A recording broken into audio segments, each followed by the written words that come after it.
Assalamualaikum students, I am Khurram Ikram. Welcome to all of you on my YouTube channel Effective English. Students, आज का जो lecture है actually ये continuity है previous lecture की। Last time मैंने आपको कंजंक्शन के बारे में बताया था, वो पार्ट 1 था। उसके अंदर मैंने कुछ कंजंक्शंस आपसे डिस्कस किए थे, उनकी एग्जांपल्स दी थी। इस लेक्चर में मैं मज़ीद जो है कंजंक्शन उनके बारे में आपको बताऊंगा और उनसे रेलिवेंट एग्जांपल्स दूंगा। So let's start today's lecture. तो सबसे पहले अगर सेंटेंस में जैसे का वर्ड आ जाए तो इसके लिए आप जो कंजंक्शन यूज़ करते हैं वो एज इफ़, एज दो। एज इफ़ भी यूज़ कर सकते हैं, एज दो भी यूज़ कर सकते हैं, दोनों इंटरचेंजेबली यूज़ किए जा सकते हैं। वो ऐसे बात करता है जैसे वो बहुत बड़ा दानिश्वर हो। ही स्पीक्स, और ऐसे के लिए इन सच अ वे ये कंजंक्शन यूज़ किया जा सकता है। इसको मैं आगे चल के मज़ीद तफसील से भी बताऊँगा।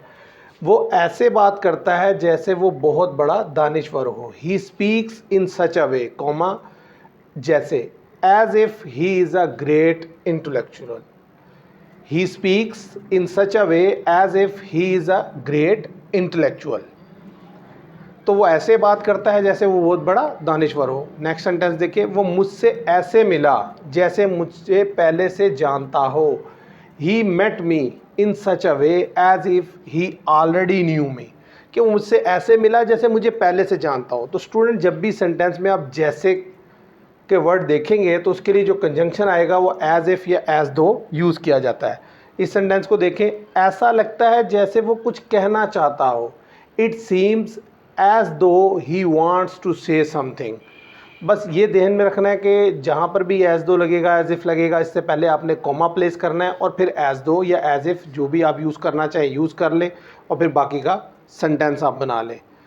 इसी तरीके से स्टूडेंट्स, अगर सेंटेंस में वर्ड आ जाता है अभी तक, इसके लिए जो कंजंक्शन आ सकते हैं इंग्लिश लैंग्वेज में वो है yet, as yet, by now, till now, so far. मैं उससे अभी तक नहीं मिला हूँ। I have not met him by now या टिल नाउ। बाय नाउ भी आ सकता है, टिल नाउ भी आ सकता है, येट भी आ सकता है, एज येट भी आ सकता है, सो फार भी आ सकता है। इसी तरीके से वो अभी तक ऑफिस नहीं पहुंचा है। He has not reached office as yet. तो यहाँ पर मैंने एज येट और येट का यूज़ किया है। ऐसा नहीं है कि यहाँ पर बाय नाउ या टिल नाउ नहीं यूज़ किया जा सकता, अभी तक के लिए वो भी यूज़ किया जा सकता है। अब तक का स्कोर क्या है? What is the score so far? अब ये देखें, यहाँ पर अब तक के लिए या अभी तक के लिए क्या कंजंक्शन यूज़ किया गया? सो फार। ऐसे ही वो अभी तक पाकिस्तान के लिए नहीं खेला है। He has not played for Pakistan by now या एज येट। तो स्टूडेंट, अभी तक का जब सेंटेंस में आता है तो उसके लिए आप इन सब में से कोई सा भी कंजंक्शन यूज़ कर सकते हैं। बस एक बात जहन में रखनी है आपने कि आपने ये जो कंजंक्शन है इनको यूज़ करना है प्रेजेंट टेंस में। प्रेजेंट टेंस में अगर ये वर्ड अभी तक आ जाता है तो उसके लिए आप yet, as yet, by now, till now, so far का यूज़ करेंगे। तो स्टूडेंट्स, अब हम मज़ीद इसके अलावा जो और कंजंक्शन है उनके बारे में बात कर लेते हैं। स्टूडेंट्स, अब हम बात करते हैं इन कंजंक्शंस के बारे में। जैसे ये लिखा है, then also, even then, yet, still, however. अगर उर्दू के सेंटेंस में आप देखें वर्ड फिर भी या तब भी, तो इसके लिए 5 कंजंक्शन आप इंग्लिश में यूज़ कर सकते हैं। वो कौन से हैं? Then also, even then, yet, still, however. Students, इस सेंटेंस को देखें, उसने मेहनत नहीं की फिर भी उसने इम्तिहान पास कर लिया। He did not work hard even then he pass the exam. अब यहाँ पर मैंने फिर भी के लिए इवन देन यूज़ किया है। आप यहाँ पर देन आल्सो भी यूज़ कर सकते हैं, येट भी यूज़ कर सकते हैं, हाउएवर भी कर सकते हैं और स्टिल भी यूज़ किया जा सकता है। ऐसे ही अगर आप इस सेंटेंस को देखें, मैं बीमार था फिर भी मैंने अपना काम किया। I was unwell yet I did my work. तो यहाँ पर फिर भी के लिए मैंने येट यूज़ किया। ऐसा नहीं है कि आप यहाँ पर then also, even then, still या हाउएवर यूज़ नहीं कर सकते, वो भी आप यहाँ पर यूज़ कर सकते हैं। इसी तरीके से अगर आप इस सेंटेंस को देखें, वो घर पर था, वो घर पर था तब भी मुझसे नहीं मिला। He was at home however he did not meet me. तो यहाँ पर मैंने फिर भी के लिए या तब भी के लिए क्या यूज़ किया, हाउएवर। अब स्टूडेंट्स इसका मतलब ये नहीं है कि यहाँ पर हाउएवर ही यूज़ होगा, आप इसके लिए then also, even then, yet, still use कर सकते हैं। सेंटेंस में जहाँ भी फिर भी तब भी अगर आए तो उसके लिए जो ये 5 कंजंक्शन है इनमें से कोई भी आप यूज़ कर सकते हैं। इसी तरीके से स्टूडेंट्स अगर बात की जाए इन कंजंक्शंस की, आल्दो, दो, इवन इफ, इवन दो, ये यूज़ किए जाते हैं अगर सेंटेंस में हालांकि या भले ही का वर्ड आ जाए। हालांकि वो कमज़ोर है फिर भी मेहनत करता है, Aldous he is week yet he works hard.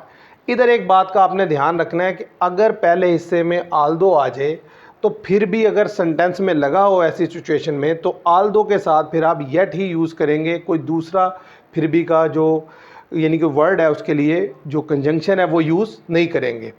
तो यहाँ पर आल्दो लग कर के आया इसलिए मैंने यहाँ पर येट यूज़ किया। हालांकि वो कमज़ोर है फिर भी मेहनत करता है, Aldous he is week yet he works hard.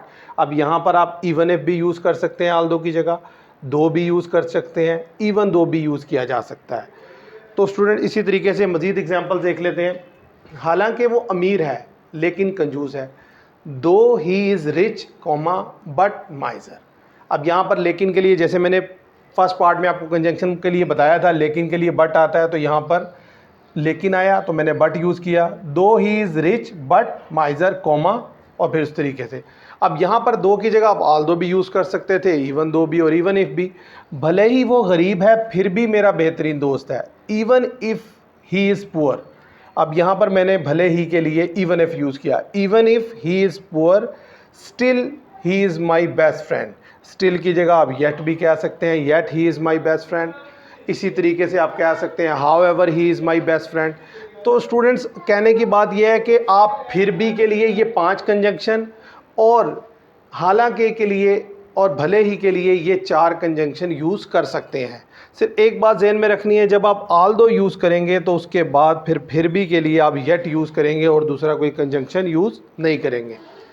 अब बात कर लेते हैं आइदर और की, या तो ये या तो वो। जब आपको चॉइसेस होती हैं किसी काम की तो उस सिचुएशन में हम आइदर और का इस्तेमाल करते हैं। जैसे या तो तुम खेलोगे या मैं खेलूँगा।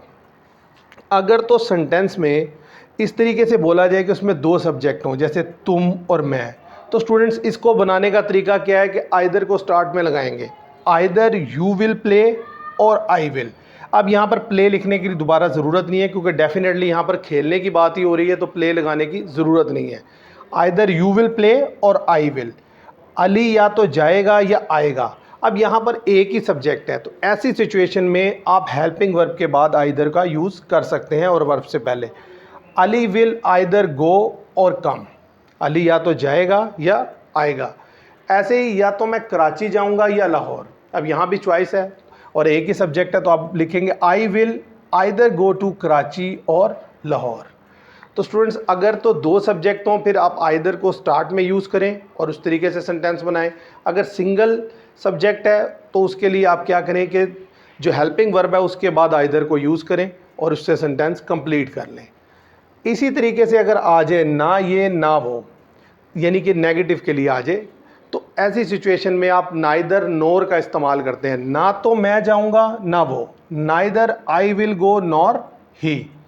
अब यहाँ पर भी देखिए 2 सब्जेक्ट थे, आई और ही, इसलिए नाइदर के साथ मैंने नाइदर को स्टार्ट में यूज़ किया, neither I will go nor he. ऐसे ही अगर सेकंड सेंटेंस देखें, ना तुम जाओ ना मुझे जाने दो, neither you go nor let me go. अब यहाँ भी 2 ही थे, तुम और मुझे, neither you go nor let me go. ना तुम खेलोगे ना मैं खेलूँगा, neither you will play nor I. तो students neither nor, either or. Either or इस चीज़ के लिए या तो ये या तो वो चॉइसेस के लिए। नाइदर नॉर नेगेटिव के लिए यूज़ होता है, ना तो मैं खेलूँगा ना तुम खेलोगे, ना मैं जाऊँगा ना तुम जाओगे। तो ऐसे सेंटेंसेस के लिए नाइदर नॉर। और रूल वही है कि अगर एक सब्जेक्ट के लिए बात हो रही है तो फिर आप नाइदर नॉर को भी उसी तरीके से यूज़ करेंगे जैसे आइदर को यूज़ किया आपने। और यहाँ पर मैंने आपको बताया है कि जब अगर सिंगल सब्जेक्ट हो तो आइदर को आप हेल्पिंग वर्ब के बाद यूज़ कर सकते हैं। इसी तरीके से मैंने आपको हालांकि और भले ही के लिए ये कंजंक्शन बताए हैं, ऐसे ही फिर भी और तब भी के लिए। तो स्टूडेंट्स अब इसके बाद हम मज़ीद कुछ और कंजंक्शन के बारे में डिस्कस करते हैं। स्टूडेंट्स अब हम बात करते हैं सच, इन सच अ वे और सच एज़ की। अगर किसी सेंटेंस में आप देखते हैं वर्ड आ जाता है ऐसे, इस तरह के, तो इनके लिए जो कंजंक्शन यूज़ किया जाता है वो सच है। ऐसे खिलौने मुझे पसंद नहीं, I don't like such toys. तो यहाँ पर मैंने क्या यूज़ किया, सच। इस तरह के लोग बेवकूफ़ होते हैं, सच पीपल आर फुलिश। अब यहाँ पर इस तरह के लिए मैंने यूज़ किया सच। मुझे इस तरह की बिरयानी पसंद नहीं, I don't like such type of biryani.